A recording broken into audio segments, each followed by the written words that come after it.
Swiggy থেকে খাবার order করে যে এত বড় আমার সাথে ফ্রড হবে আমি আগে কখনো ভাবতেও পারিনি। আজকে অর্ডার করেছিলাম কেএফসির একটা চিকেনের বাস্কেট, তাতে ছিল 3 পিস ফ্রাইড চিকেন, 6টা স্ট্রিপ আর 6টা উইংস।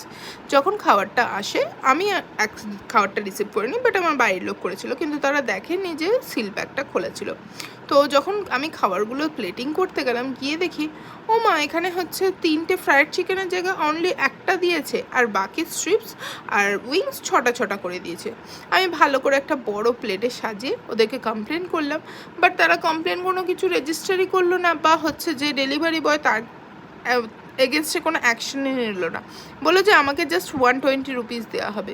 তো এত বড় ফ্রড হবে সুইগি থেকে আমি তো কখনো ভাবিও নি, আশাও করিনি। যাই হোক, একটা শিক্ষা হলো। এরপর থেকে হচ্ছে আমি তো খাবার চেক করে নেবই, তোমরাও যখন খাবার নেবে অবশ্যই হচ্ছে খাবার চেক করে নেবে যে তাতে এরকম খাবারের চুরি হচ্ছে কিনা।